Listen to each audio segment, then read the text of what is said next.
Chapter 13. The Atlanta rain came down hard and glitzy blue and transparent in a gorgeous murky haze over the bustling city, as the popular and highly exclusive cafe reposed in its cozy yet diffidently a corner nest along the posh avenue lined with trees and littered with pedestrians and people walking and their various and sun-dried pets. They sat at a table near the window, watching the traffic and the gentle yet soothing pitter-patter of the little feet that sounded in their earlobes.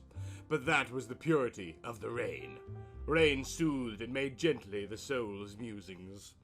Isidore Trent lazily perused the menu of this trendy place, filled with extravagantly outrageous and overpriced items such as foie de grace and pate. The wine list alone made his pocketbook shudder with delicacy, but of course he pretended he could afford it all and more, and then he merely put down the menu with a sniffling disdain and addressed the companions across the table from him. "What a great lunch. Hey, Isaac, what will you be having?" "Not sure yet," replied Isaac Stevens, the older man, hair close trimmed and distinctive, and beard pepper and salt imposing, and gave a satisfied smirk and a wink. "I think I'd like to watch the scenery first. I know how you and Bruce Lucent love this kind of thing, too. Young, rutting fellows that you are." And he motioned with a brave and subtle rotation of his steady eyes, not toward the rainy window, but at the passing buxom and slender waitresses and well-dressed young women being seated a little away from them 2 tables down. His eyes were visibly popping with sensual overloads. "Yes, keep looking, old man," said Henry Archer. "Henry! Oh my God!" In the empty seat next to them, only Isidore could hear that voice ringing like a bell of the Notre Dame Cathedral in his mind. The very eyes of Notre Dame. And resounding in the dinnerware and rebounding in the cutlery and the window glass, for Henry Archer was dead and buried, his post-accident twisted body rotting in his resplendent grave, for he could definitely afford it, and his wife, Callie, who'd inherited his millions, was just decent enough to respect his last wishes regarding his own corpse of his very self. Only a covering for her dead body. Callie, the frigid, socialite, arrogant woman.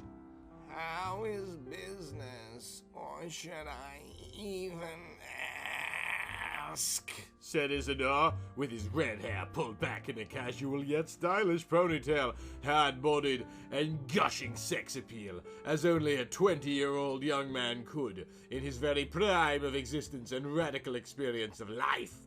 He had no need to stare at the women passing by because they continuously stared at him, watching his red-headed, careless, macho yet a-sensitive ponytail, his rippling muscles concealed under neat casual wear. He drew them like a magnet drew hungry flies. "You are the shite, Montrose, and the flies upon it." "That's what you think you are," said Henry Archer, the eternal voices in his very mind. "But you are not, you know. You are not. Not ever." The rain continued to beat down, first patter, then come down in drizzles, and for a moment Isidore was distracted enough by the eternal rhythmic sound to gaze outside the window and just look at the sublime incandescent beauty of the city nature flourishing before him. Weeping, crying haze and silvery shadows stood leaning in the air before the window. A young passerby woman paused, leaning to pick up a bag that fell into a puddle, and for a moment she reminded him of Irene, with her long blonde hair and voluptuous, straining body. Oh, so a ripe acacia-fragrant mouth! "Yes, she was a hot number, that one," mused Henry Archer, ghostly and virile just below his ear, and across the table in that empty and ominous seat. "Hush, bastard, you devil," Isidore wanted to say, but couldn't, because Irene's father, Isaac Stevens, would think he mad, or worse, he would begin to suspect. Irene was there in his mind, and so was Henry Archer, who grinned in his suave manner, once again reminding by his confident glossy white teeth why her had been his willing mistress and lover. There is the matter of Richard Isaacs, of course, said Isaac suddenly and quietly through the sedate thicket of his distinctive beard, putting down the menu on top of the plate and inadvertently making the water glass clank gently and ricochet merrily against the salad fork. Yes, I know. The rain pitter-pattered and there was silence in the noisy cafe, or maybe in their minds. Silence. Noisy cafe noise! Moments later, their young strawberry auburn-headed waitress attended them with a pleasing winsome grin full of healthy teeth and gums. Her generous bosom swept forward in her tight-fitting blouse, unbuttoned precariously and yet full of devious intent to reveal the tender, rosy, heaving flesh under the starched, straining cotton. "What may I get you, gentlemen?" she said in a honey-pert voice. And a flash of white pearly teeth in a face of unusual refinement for such a creature. What was she doing here? In this seething and empties, a trendy morass of human dross and raging worldly clamor.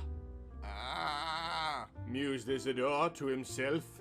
She is another unfortunate, probably alone in the world and needing to pay her way in the world of man. She may be writing a novel in secret, and I know her kind. What the fuck are you talking about, huh? And he had an immediate need to comfort and console her, and felt a pang of desire in his southern regions of the hard young body. Give us another minute, honey, will ya?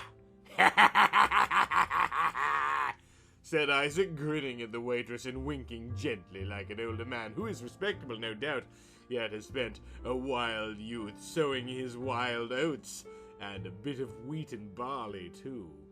"Would you like some more water, sir?" said the nubile waitress, addressing Isaac, but Isidore felt her posture, straining toward him like Jack toward the beanstalk of his dreams. He could almost read her eagerness to serve him, not the other. The world narrowed and spun, then receded like the glory of the outer rain and inner worldliness. Silence and moments of pitter-patter. Here are some images to augment our written premise that there was, in fact, bad weather. "You are the one with a sex-death wish," hissed Henry Archer, in his ghostly presence permeating the room. "Just look at her. You know she wants you. They all want you, except Irene. You could never have her because she will always be mine. She cannot ever forget my youthful bodybuilder physique.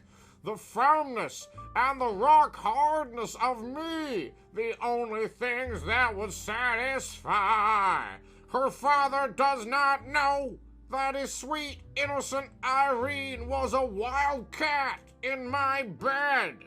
I could always make her mew, and my musical key, none other. She purred for me like a bobcat kitten before it became fully grown, gained poundage and muscle bulk, and discovered other wildlife of its kind and ilk. Vibrant, innocent, but sensual, purring, ever purring for me she was. Actually, I think I am ready to order now, said Isidore, firmly ignoring it all, flipping back his red forelocks out of his face and beyond the back to where the bulk of the abundant and suggestive ponytail rested against his wide, strongly, utterly virile back. A back that could do the beast with two backs so well when one of the two backs came into question and under scrutiny, but the other back, of course, depended on the woman writhing with him, under him, and on top of him, and all the beasts they would make. He ignored the voice of Henry Archer and the ghostly, vacant, and evacuated presence among them, and concentrated on thoughts of lunch and thoughts of Richard Isaacs, while retracting and folding away all distracting thoughts such as Irene's blonde fairness to the back of his subconscious mentality. We really should talk to Richard about his behavior, said Isaac's low baritone while the waitress deftly and smoothly poured Water! over his shoulder into Isidore's glass and then Isaac's glass. Her bosom was almost spilling outside, and the depth of her cleavage was undeniable, like the depths of the liquid in the clear, cool jug and the profundity of the dripping rain outside. Isidore visibly forced himself to unglue his eyes from the panorama of mummeries and femininity and said, I will have the lightly braised spring lamb au jus and a vinaigrette au carque. Would you like soup or salad? said the waitress in a breathless soprano. Her impressive mammary watch was inches away from Isaac's distinctive bearded face. Salad, please. And what kind of dressing do you have? said Isidore, lifting his sensual narrowed eyes from his table setting and allowing them free rein and bounce over her lovely face. We have French, Italian, sun-ripened tomato and avocado, Thousand Islands, honey mustard, low-cal French, low-cal Italian, low-cal Thousand Island, Oriental Thai oregano, and a house dressing with secret ingredients, which I highly recommend. Go ahead, order the French, mocked Henry Archer. You know Irene's French kisses were sublime, and yes, I tasted them repeatedly and dolefully.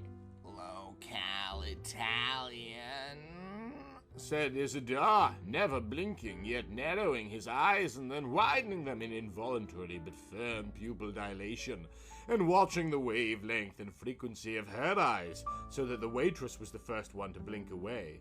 But first she heaved her chest in an automotive reflex that was not to be denied. As I was saying, Richard has gone too far at this point. Harry, he was at it again. So what do you want me to do about it? Interjected Isaac Stevens, pulling down the white linen napkin, sterile like Cassie Archer, yet pure like Irene Stevens, on his lap. I saw him the other day at the racket club, and he looked pale and just sick with exhaustion. Wonder what's the matter this time. Every day. Let him! The waitress jotted down Isidore's order, then looked at Isaac with the patience of a saint who has to work tables in order to support a family and possibly just the writing habits, not to mention pay bills and federal taxes. Isidore picked up his Water! glass ruefully, considering what was within. Water! A cousin of the rain pattering on the window, and drew the parallel between the microcosm in the glass and the macrocosmos outside. No, one is pure, not even the rain, said Henry Archer's hateful, ghostly voice. Isidore's fingers shook so that in that moment he spilled some of the cool and refreshing once tap, but now double-filtered contents of the glass. Just droplets of mountain spring purity. Rain filters down through my handsome volcano rocks onto his shirt. Ah! Isidore exclaimed and grabbed the napkin to dab at his shirt in some confusion, while Isaac and the waitress and the whole restaurant, and possibly the whole world, stared at him. And the moment extended itself into eternity, and then redoubled upon itself, like the emulsifying and moisturizing nature of the rain. In the empty seat across the table, Henry Archer cackled like an evil genie without a bottle to return to, nor needing one since he was fully dead, and Isidore could make himself believe it at long last. His spirit and conscience hung boldly in the air, while the rain outside continued to come down in the greatest flood, and Isidore suddenly felt himself refreshed and free of shame and guilt, and able to speak at last. He opened his mouth, cleared his throat, swallowed the past, digested the moment, and started to honestly speak to Isaac Stevens about Richard Isaacs. Hans, machst schon wieder. Na, was soll ich denn da machen? In the deepest closet back of his mind, however, there will always be the rain, and Irene with her raining liquid blonde hair, the complex daughter of his lunch companion and confidant. The rain came down. Oh, joyous yet serene, emancipated rain. Georgia on my mind.